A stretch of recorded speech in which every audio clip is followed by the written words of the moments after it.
지난 주일에 이어서 같은 본문 말씀입니다. 마태복음 11장 28절부터 30절까지의 말씀입니다. 우리는 이런 성경 구절을 참 좋아합니다. 수고하고 무거운 짐진 자들아 다 내게로 오라 내가 너희를 쉬게 하리라. 여러분 좋아하십니까? 그래서 암기도 하시지요. 그런데 여기까지만 암기를 하고 여기까지만 좋아하는 경우가 있습니다. 아우, 이제 수고의 짐도 좀 떨어버리고 이 무거운 짐도 좀 내 어깨에서 좀 벗어버리고 좀 쉬어야 되겠어. 그래서 우리는 주님 안에서의 평강을 굉장히 강조합니다. 주님 안에서의 평강. 그게 나쁜 건 아닙니다. 그렇게 다 주님 안에서 평강을 누리면 얼마나 좋겠습니까? 다 그래야지요. 그런데 이 말씀이 여기서만 멈추지 않고 계속 이어지고 있다는 겁니다. 나는 마음이 온유하고 겸손하니 나의 멍에를 메고 내게 배우라. 아니 아까까지는 이 수고하고 무거운 짐을 벗어버리라고 해놓고서는 예수님께서 목적이 따로 있었구나. 예수님의 멍에를 지라는 거예요. 예수님 벗어버리고 싶은가 보죠? 예수님의 멍에를 우리 보고 지라는 겁니다. 아니 지금까지 수고하고 무거운 짐 때문에 정말 죽도록 고생하고 힘들었는데 이제 좀 쉬겠구나 했는데 이 짐을 또 지라고요? 오해할 수 있습니다. 예수님께서 이제는 나의 멍에를 네가 매라는 겁니다. 그러면 쉰다는 겁니다. 그리고 이 멍에 메우는 법을 좀 배워라. 그러면 쉴 수 있다는 겁니다. 여러분 이게 가능합니까? 멍에는 일하기 위해서 멍에를 씌우는 거죠. 이 멍에라는 것이 무엇입니까? 겨우내 묵은 땅을 기경할 때에 밭을 갈 때에 소의 어깨와 목 사이에 이만한 나무 기둥 같은 거를 탁 이어주는 거죠. 거기다가 끈을 묶고 거기다가 각종 농기구를 묶어서 끄는 거예요. 이 소가 이 목과 어깨의 힘을 바탕으로 해서 쫙 끌어갑니다. 이걸 매라는 거거든요. 예수님 너무한 거 아닙니까? 무거운 짐, 수고로우신 짐도 지금까지 있어서 벗으라 해서 벗었더니만 이 또 다른 짐을 우리에게 지는 거예요. 그런데 예수님께서 이 멍에의 특징을 분명하게 말씀해 주시고 있는데 이게 온유하고 겸손하고 또 쉽고 가볍다는 겁니다. 이런 멍에가 있구나. 이런 멍에가 있구나. 그래서 보면은요, 우리는 이제까지의 믿음 생활, 신앙 생활을 보면은 대단히 개인적인 만족에 그냥 머무는 것, 그런 경우가 참 많았습니다. 은혜 받았어요. 좋습니다. 오늘 참 은혜스러웠습니다. 좋습니다. 그건 물론 좋은 겁니다. 그런데 거기서 끝나지 않고요. 이런 겁니다. 우리의 믿음 생활, 신앙 생활이 이 교회 안에서만 머무르고 있습니다. 찬양을 여기서 하고요. 기도를 여기서 하고요. 말씀 은혜 받아서 아멘을 여기서 하고요. 그리고서요. 밖에 나가면요. 그리스도인인가? 교인인가? 예수님의 제자인가? 전혀 볼 수가 없어요. 그래서 우리가 해야 될 일이 뭐냐면은 이 예수님이 주시는 멍에를 매야 되는데 그 멍에 매는 법을 배우고 멍에 끄는 법을 배워야 된다는 거예요. 그런데 우리가 이러한 거룩한 노동을, 영적인 노동을 하게 되는데 세상이 주는 그런 노동과의 차이는 이겁니다. 멍에는 쉽고 내 짐은 가볍다라는 아주 비밀스러운 이야기입니다. 과연 이게 뭘까? 과연 이게 뭘까요? 아프리카의 의료 선교사 출신인 램비 박사가 있습니다. 이 사람은 닥터입니다. 아프리카에선 종종 비가 갑자기 많이 와서 갑자기 큰 강들이 생기고 이 마을과 저 마을로 가기 위해서 이 길을 통해서 갔는데 큰 물 때문에 가지 못하는 경우가 종종 있습니다. 물론 다리도 없고요. 그냥 아무 생각 없이 그 냇가라고 건널 때 잘못하면은 그 심한 물살에 그저 쭉 떠내려갈 수가 있습니다. 죽는 거죠. 그런 일이 벌어진 겁니다. 원주민들과 함께 의료의 짐들을 지고 이 마을 사역을 끝나고 저 마을로 이동하는 사이에 그만 큰 비가 내려 그 마을과 마을 사이에 큰 강이 생긴 거예요. 볼 때 건널 수 있을 것 같은데 물살이 너무 세.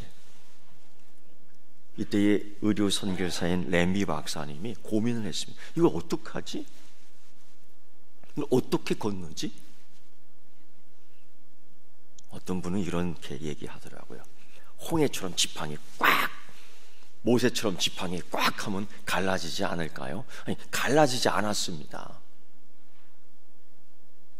가야는 하는데 그저 걱정하고 발을 동동 구르던 이 램비 박사 주변에 있던 이 원주민들이 갑자기 한 사람, 두 사람 흩어지는 겁니다. 아니, 가지 마세요. 건너가야 합니다. 다른 데 가지 마세요.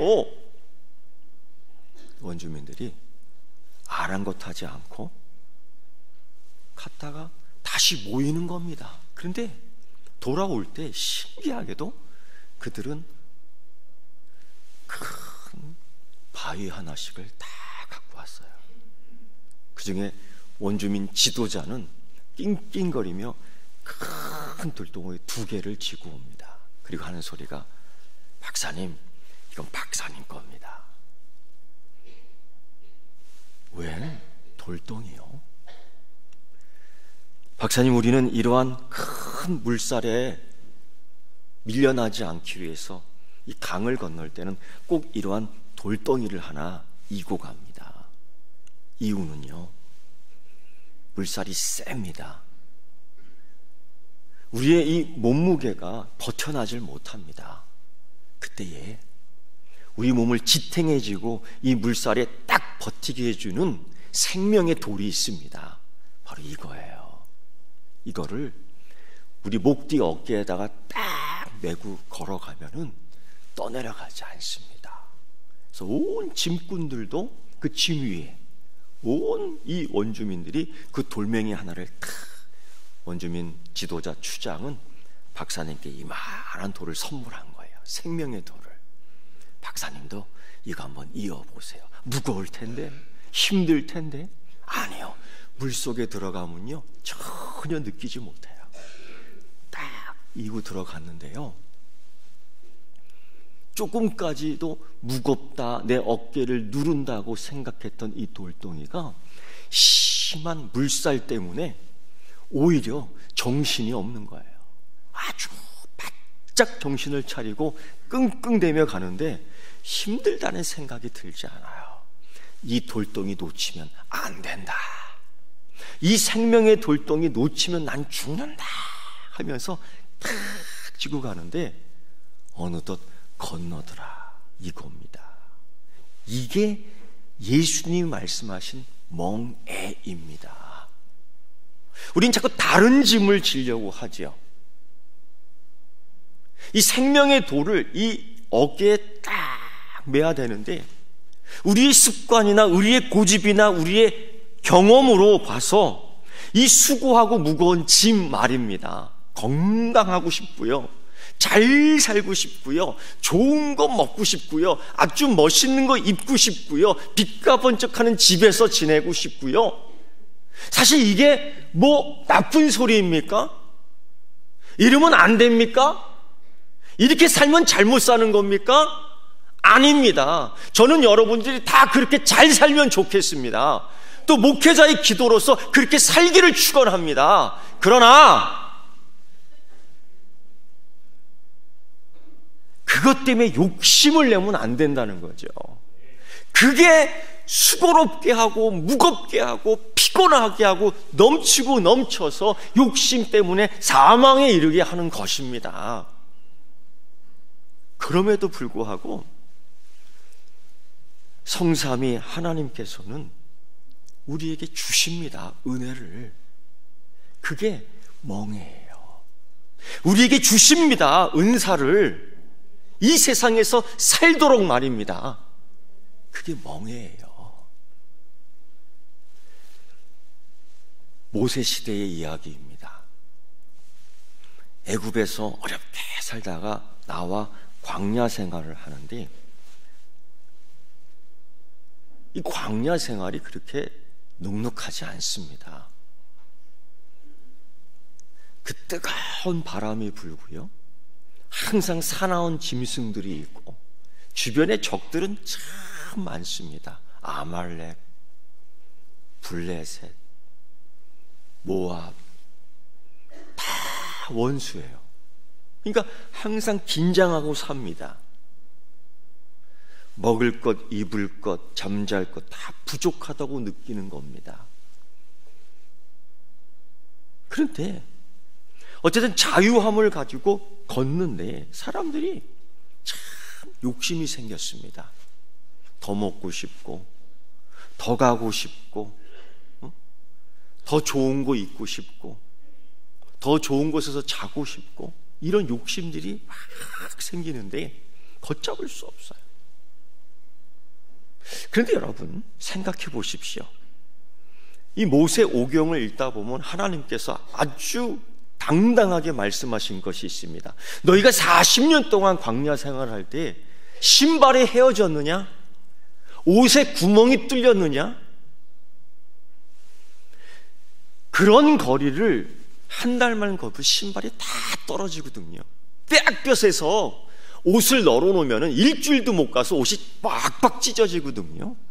하나님이 다 그늘대어 주시고 그 하나님이 그 추위에 불대어 주셔서 보호받고 영양실조 걸려 죽은 사람 없고 목말라 죽은 사람 없고요. 다 먹었습니다. 그들의 자손들을 수여보면 숫자들이 다 늘어났습니다. 이거는 먹고 살았다는 겁니다. 먹고 살아도 자녀를 생산할 수 있는 건강한 환경이 됐다는 겁니다. 그런데도 사람들이 수고하는 거예요. 그런데도 사람들이 무겁습니다. 욕심 때문에. 여러분, 예수님께서 제자들을 파송하는데 그렇게 말씀하셨어요. 더 가져가지 말아라. 이 순회 사역자의 삶을 사는 거는 몸이 간단해야 됩니다. 지팡이 하나만 가져가면 되고요. 보따리 안에 이불 하나 있으면 되는 겁니다. 2개를 준비하고 3개를 준비하고 이거는 이 순회 사역, 전도 사역을 하는데 참 불편하게 만드는 것들입니다. 모세 시대도 마찬가지예요. 이 광야 생활을 걷는데 될 수 있으면 가볍게, 될 수 있으면 간편하게. 그래서 그들이 신경을 써야 되는 뭐냐면은 하나님이 그때그때마다 인도해주는 구름기둥과 불기둥에 신경을 써야 되고, 하나님 말씀하신 대로 아침에 일어나면 꼭 만나를 챙겨야 되고, 하나님이 반석을 터뜨려 주셔서 물을 내는데 그 물을 받아줄 준비를 꼭 해야 되고, 여기에 신경 쓰면은요, 여기에만 신경 쓰고 걷다 보면요 빠른 걸음으로 걸을 수 있는 거예요. 그런데 사람들이 그런 욕심이 있습니다. 이게 무거운 짐이 되는 거죠. 뭐냐면요, 그 광야 생활에 왜 금덩어리가 필요합니까? 광야 생활을 하는데 그 은덩어리가 무슨 소용이 있습니까? 밤에는 하나님이 불기둥을 통해서 지켜주셔요. 근데 무슨 가죽옷이 또 필요합니까? 사람들이 이런 그 욕심을 내거든요. 그러니까 하나님이 주시는 그 은혜, 그 받아먹는 영성이 점점점 흐려지는 거예요. 그러다 보니까 그 욕심 때문에 공동체가 깨지고 사람이 죽는 거예요. 은혜에서 멀어지는 겁니다. 그래서 예수님께서 말씀하시는 게 뭐냐? 그런 수고로운 짐, 그런 무거운 짐은 갖다 버리라고, 그리고 쉬라는 거예요. 그런 염려하지 말고 쉬라는 겁니다. 그런데 여기서 멈추면 안 되지요.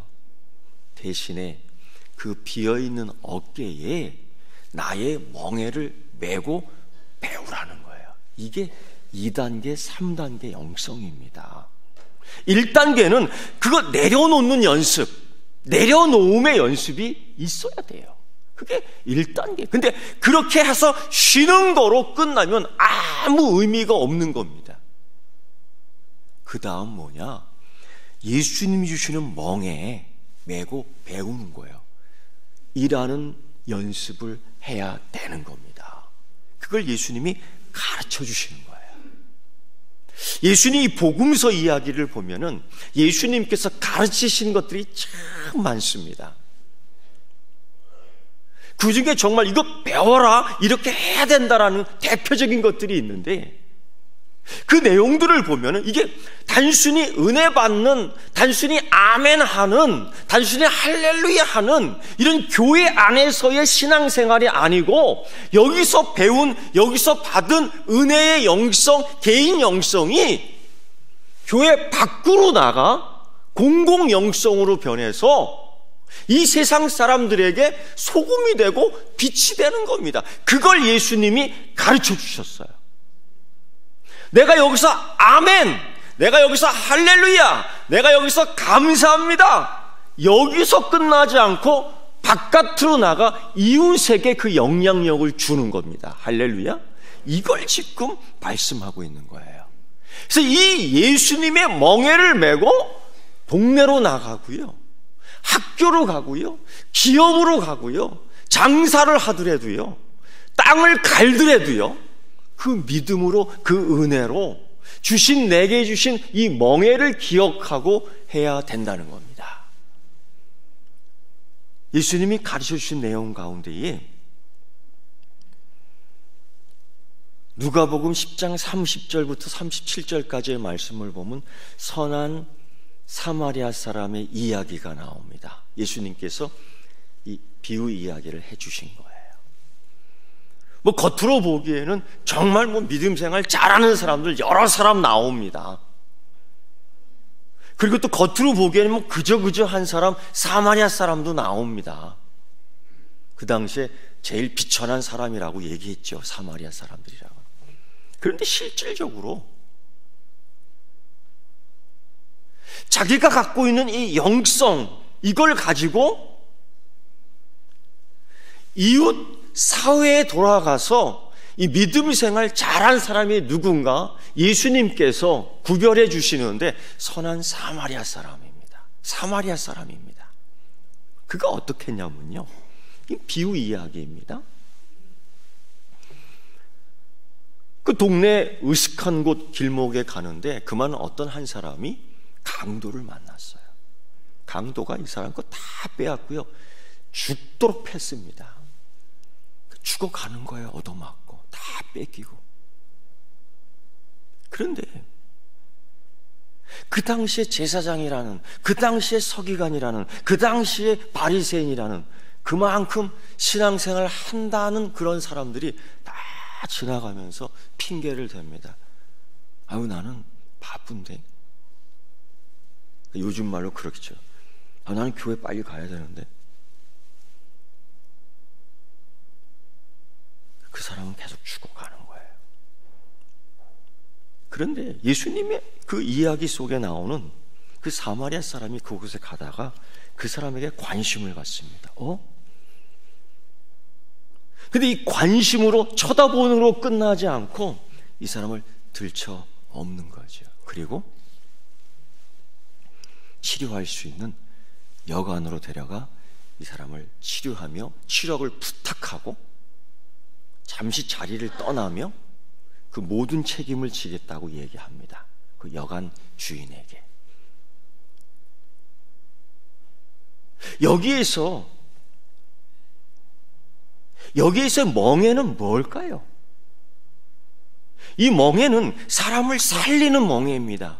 여기서 멍에는 영혼을 살리는 멍에입니다. 여기서 멍에는 그저 관심으로만 끝나는 것이 아니라 관심을 걷고 사랑을 베푸는 것이 멍에입니다. 요즘 저는 신기한 경험을 합니다. 제주도가 힐링의 섬입니다. 맞습니까? 다시 한번 물어야 되겠어요.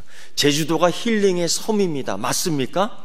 예, 그래서 그런지 아픈 사람들이 많이 오는 것 같아요. 저한테 연락이 와요. 와도 되겠냐고. 오라고.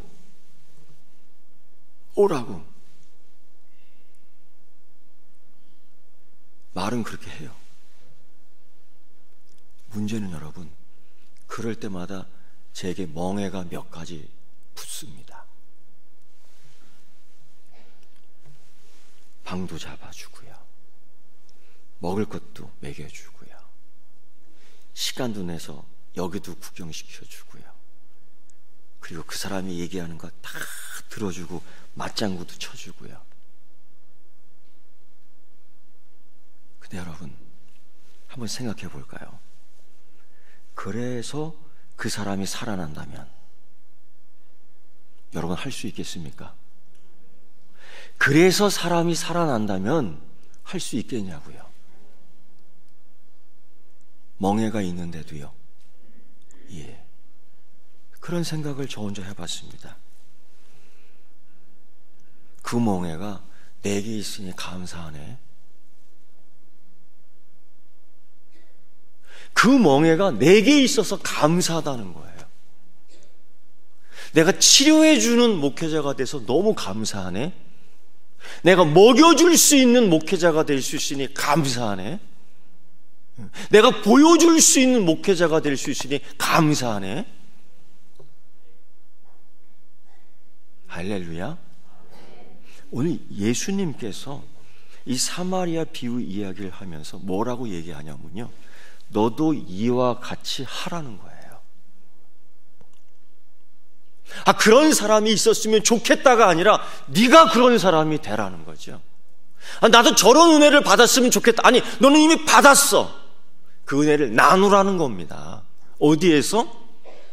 물론 여기에서도 나눠야 되겠지만은 집으로 가서, 가정으로 가서, 동네로 가서, 일터로 가서, 여러분 밭고랑에 가서. 우리 신앙생활 가운데에 큰 실수하는 게 하나 있습니다. 여러분 가정에 들어가면요, 믿지 않는 분들이 있어요. 때로는 믿음을 좀 피곤하게 하는 분들도 있습니다. 남편이 그럴 때도 있고요, 아내가 그럴 때도 있고요, 자식들이 그럴 때도 있고요. 그럴 때마다 우리는요, 말 조심해야 될 게 하나 있습니다. 어떤 분은 남편한테 자꾸 마귀 새끼라고 얘기해요. 그러면 안 됩니다. 사랑하는 남편입니다. 어떤 남편은 이렇게 얘기하더라고요. 우리 마누라 교회 그만 가고 집안 청소 좀 해주게 해주세요. 여러분, 자기가 하면 되지.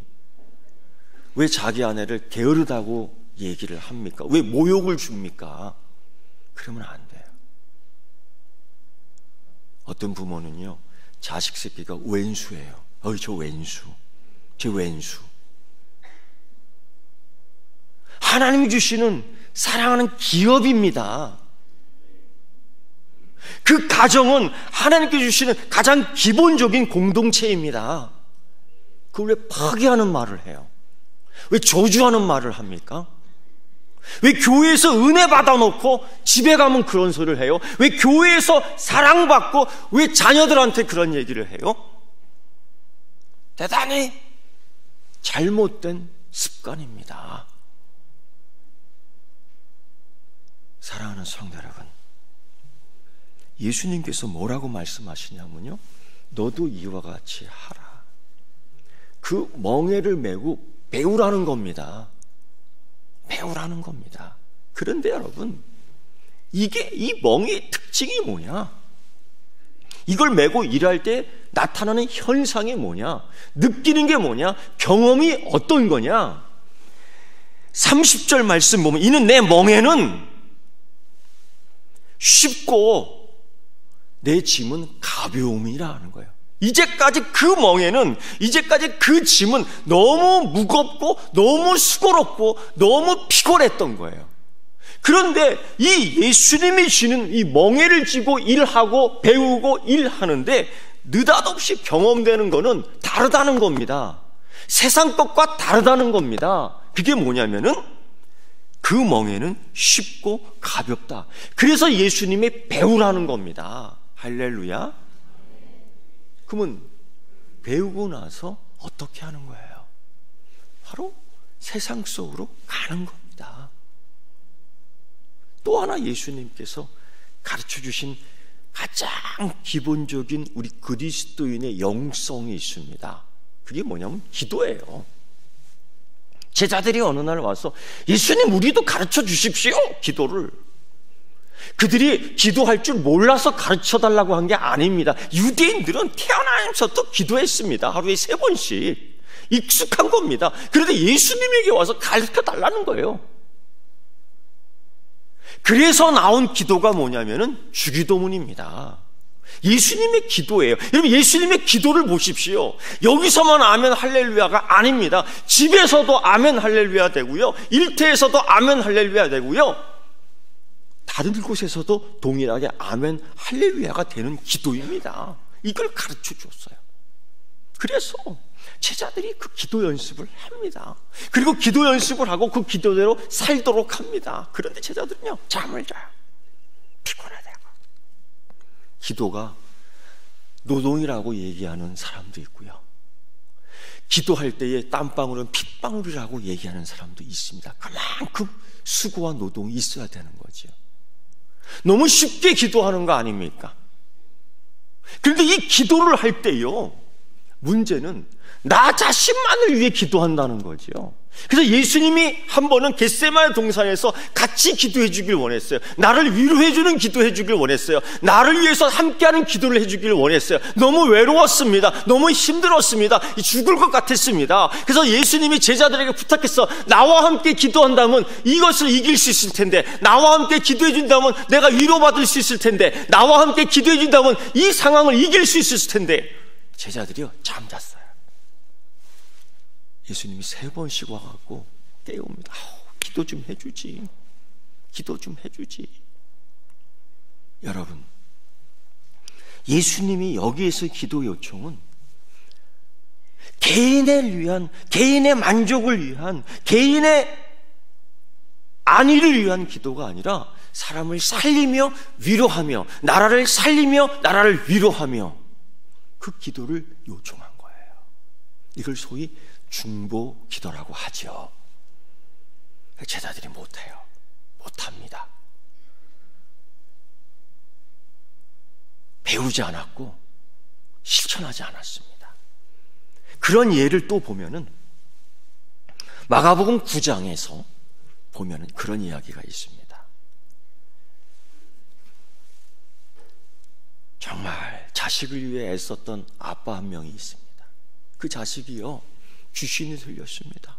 먹지 않고요, 그냥 산으로 들러 돌아다니 온몸이 다 찢어지고요, 그냥 여기 가서 깨지고 저기 가서 깨지고 만신창이 됐는데, 그걸 바라보는 아빠의 마음은 미칠 것 같았습니다. 그래서 어떻게든지 그 녀석을 잡아갖고 예수님에게 데려온다고 데려왔습니다. 소문을 들었죠. 근데 처음부터 예수님을 만나지 못하고 제자들을 먼저 만난 겁니다.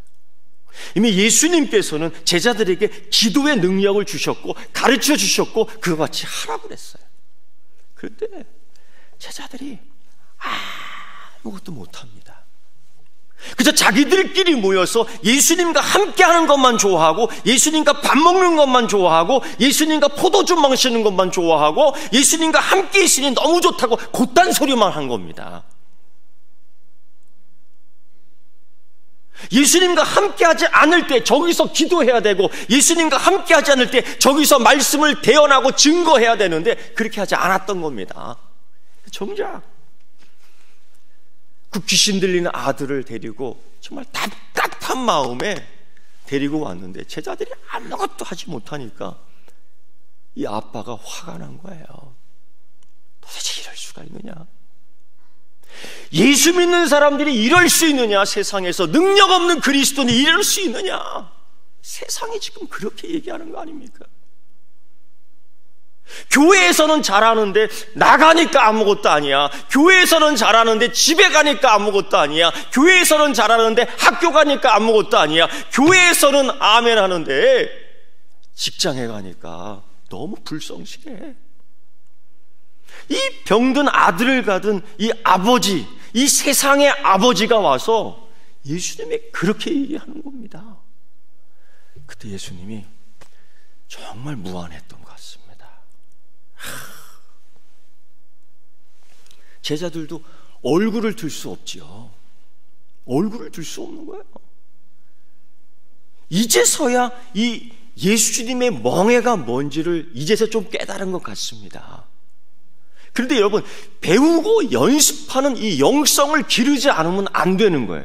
그런데 길러서 여기서 배우고 여기서 익힌 것들을 여기서만 소화하려고 하면 안 되는 거예요. 이건 반드시 세상 속으로 나가는 겁니다. 예수님이 마태복음 28장 19절 18절 이하에 분명히 너희는 세상으로 가라는 겁니다. 근데 우리는 교회 안에서만, 교회에 익숙한 사람들만 자꾸 훈련을 시키는 거예요. 제가 우리 부교육자님들과 함께 세미나를 같이 하고 성경을 같이 연구해요. 1년에 한 2차례, 3차례씩 때론 밤을 새워가면서 쭉 연구를 하는데, 그게 제가 요청하는 게 하나 있습니다.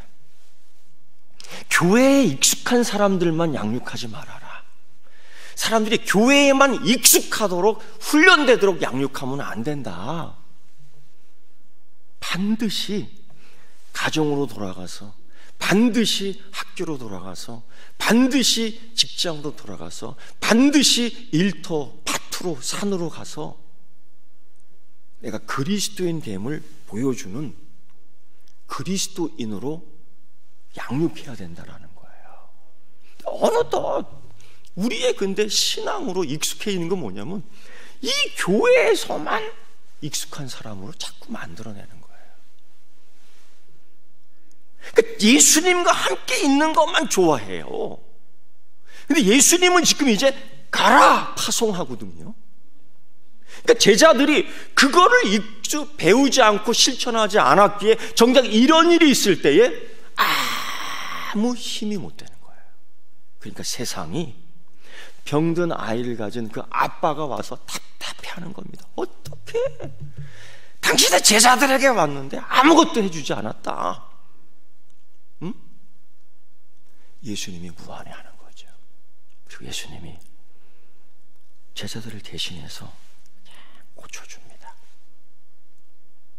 귀신을 내가 쫓고요, 그 아이를 온전하게 만들어주는데 세상이 원하는 것, 세상이 줄 수 없는 평화와 평강을 예수님이 그 집에, 그 아이에게, 그 아빠에게 쫙 줘요. 그리고 지금까지 갖고 있었던 원망을 쫙 치료해 줍니다. 이걸 본 제자들이 부끄러워하는 겁니다. 그리고 누군가 다가왔어요. 그리고 물었습니다. 예수님, 어떻게 이런 일이 일어났어요? 예수님, 우리는 못했습니다. 어떻게? 그때 예수님이 말씀하신 답이 그겁니다. 마가복음 9장 29절이에요. 이르시되 기도 외에 다른 것으로는 이런 종류가 나올 수 없느니라. 기도 외에는 다른 것으로 이런 것이 나올 수 없는, 그렇게 기도를 가르쳐 줬거든요. 그렇게 기도를 이렇게 기도하라고 가르쳐 줬거든요. 근데 안 했습니다. 안 했습니다. 왜? 기도가 그들에게 있어서는 세상 사람들처럼 수고하고 무거운 짐이 되었기 때문이지요. 사랑하는 성도 여러분, 마태복음 11장 28절부터 30절의 말씀을 보면은 신앙의 단계를 세 단계로 한번 정리해 볼 수 있습니다. 첫째 단계는 예수 안에서 쉼을 갖는 겁니다. 근데 그 쉼이 그거로만 끝나지 않고 수고하고 무거운 짐을 내려놨기 때문에 다른 걸, 생명의 돌을 얹어야 되는데 그게 예수님이 주시는 멍에입니다. 근데 걱정하지요. 자꾸 세상의 짐, 욕심의 짐, 그런 것과 비교해 보니 예수님의 짐도 그럴 거라는 상상을 하는 겁니다. 그러나 절대 그렇지 않아요.